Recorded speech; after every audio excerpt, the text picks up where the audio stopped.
Kidney और gall bladder stone के खात्मे का जरिया, फिर से पथरी न होने का मुकम्मल इलाज। आज ही तशरीफ लाएं R&S यूनानी pharmacy, first floor, syndicate bank, Bahadurpura x road, Hyderabad. अस्सलाम वालेकुम नाज़रीन, आइए नज़र डालते हैं देश की राजधानी नई दिल्ली और उत्तर प्रदेश से कुछ खास खबरों पर। सेक्टर 8 में जामा मस्जिद के पास मंगलवार को ईद मिलाद उन नबी के अवसर पर निकाले गए जुलूस में पाकिस्तान जिंदाबाद के नारे लगाने का मामला सामने आया है। बुधवार को इसके कई वीडियो सोशल मीडिया पर भी वायरल हो गए हैं। पुलिस के अनुसार बताया जा रहा है कि जुलूस में कुछ लोगों की तरफ से पाकिस्तान जिंदाबाद के नारे लगाने से रिलेटेड वीडियो बुधवार को जब वायरल हुए तो बजरंग दल के साथ दूसरे संगठनों ने भी हंगामा शुरू कर दिया और कोतवाली सेक्टर 20 के बाहर जमा हो गए। इसके बाद आरोपियों के खिलाफ कड़ी कार्रवाई की मांग करते हुए लोग थाने के सामने धरने पर बैठ गए।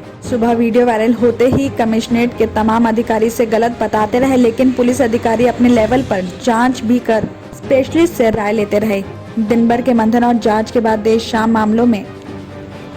मामला दर्ज किया गया। वीडियो के विश्लेषण करने और विशेषज्ञों से परामर्श के बाद प्रथम दृष्टया पाकिस्तान जिंदाबाद के नारे लगाने की बात सही साबित हुई, जिसके बाद मोहम्मद जफर, समीर अली और अली राजा को गिरफ्तार कर लिया गया और तीनों आरोपियों से पुलिस पूछताछ करके दूसरे लोगों के बारे में पता कर रही है।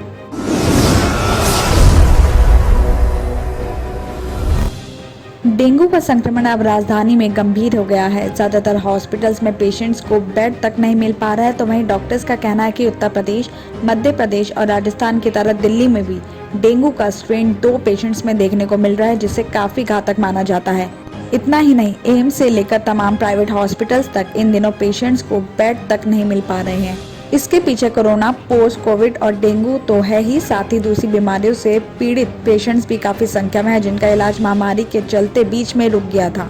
हालांकि सरकारी आंकड़ों पर गौर करें तो दिल्ली में हालात बहुत ज्यादा गंभीर नहीं है, लेकिन नगर निगम के अनुसार 16 अक्टूबर तक राजधानी में डेंगू संक्रमित 723 पेशेंट्स की पहचान हो चुकी है, जिनमें से एक पेशेंट की मौत भी पिछले महीने दर्ज की गई और इनमें से 243 पेशेंट्स पिछले एक हफ्ते में ही सामने आए हैं। पिछले कुछ सालों की सिचुएशन देखें तो दिल्ली में साल 2018 के बाद सबसे ज्यादा डेंगू के मामले दर्ज किए गए हैं।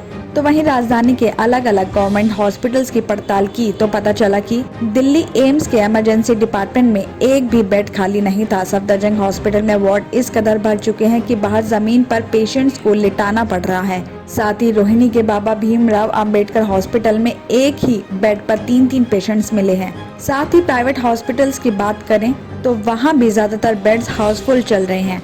इस मामले में सफदरजंग हॉस्पिटल के मेडिसिन डिपार्टमेंट के डॉक्टर विजय ने बताया कि डेंगू के 4 स्ट्रेन होते हैं, जिनमें से दूसरे नंबर का स्ट्रेन काफी गंभीर होता है। अभी के हालात देखकर साफ पता चल रहा है कि ये दूसरे स्ट्रेन का ही असर है, लेकिन पुष्टि के लिए सीक्वेंसिंग होना जरूरी है।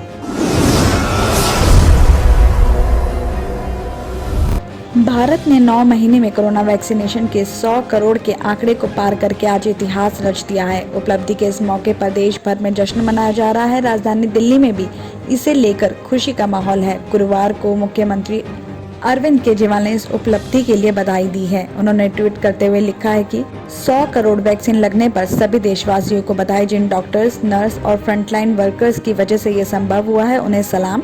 हम सभी देशवासियों ने मिलकर इस बीमारी का सामना किया और हम सब मिलकर इसे हमेशा के लिए हराएंगे। तो वहीं सांसद प्रवेश वर्मा ने लिखा कि प्रधानमंत्री मोदी ने देश के 100 करोड़ लोगों को सबसे कम टाइम में वैक्सीनेशन करके कीर्तिमान स्थापित किया और देशवासियों को सुरक्षित किया। इस दिन मैं मेरे निवास से 100 किलो लड्डू जनता को वितरित करूंगा। इसी बीच आज सुबह पीएम मोदी के सामने दिल्ली के RML हॉस्पिटल में वाराणसी के दिव्यांग अरुण रॉय को 100 करोड़वां वैक्सीन लगाया गया।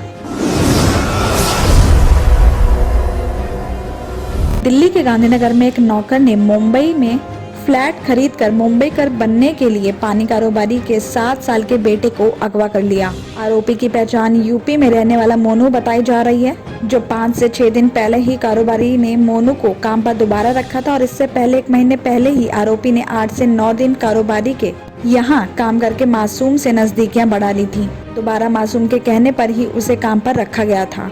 बताया जा रहा है कि मंगलवार शाम को करीब 5:40 बजे गांधीनगर थाने में बच्चे के अगवा होने की खबर आई थी। बच्चे की मां ने बताया कि 4 बजे उनका नौकर मोनू छोटे बेटे के साथ घुमाने पार्क में ले गया था। वहाँ काफी देर तक जब वो वापस नहीं लौटा तो उन्होंने मोनू के मोबाइल पर कॉल किया तो उसका नंबर बंद आया और कुछ ही देर बाद बच्चे की मां के पास नौकर मोनू का कॉल आया। आरोपी नौकर ने कहा कि समीर उसके पास है, उसकी सकुशल रिहाई चाहते हैं तो 1.10 करोड़ का इंतजाम कर लो। फिरौती के लिए बच्चे के अपहरण की खबर मिलते ही फौरन 10 टीमों का गठन कर दिया गया। पुलिस ने फौरन टेक्निकल और ह्यूमन इंटेलिजेंस की मदद से आरोपी की पहचान की कोशिश की और इस बीच लगातार आरोपी परिवार को कॉल करके फिरौती मांगता रहा। साथ ही बच्चे की मां ने 10 लाख रुपए होने की बात कही, लेकिन आरोपी नहीं माना और अपने मांग पर अड़ा रहा। आरोपी ने बच्चे की मां को 1 घंटे के बाद उसकी कॉल का इंतजार करने का कहा और रुपए का भी इंतजाम करने के लिए कहा गया। और इसी बीच पुलिस ने आरोपी को 3 घंटे के अंदर ही गोकुलपुरी मेट्रो स्टेशन के बाहर से दबोच लिया और उसके पास से मासूम सकुशल भी बरामद हो गया। आरोपी लगातार कभी उस बच्चे को कोल्ड ड्रिंक दिला रहा था तो कभी महंगी चीजें दिला रहा था। पूछताछ के दौरान आरोपी ने बताया कि उसे मुंबई में एक फ्लैट खरीदना था। वो देखता था कि मालिक रोहित के यहाँ रोजाना पानी की लाखों रुपए की पेमेंट आती है, इसलिए उसने बच्चे को किडनैप करके फिरौती की प्लानिंग बनाई थी।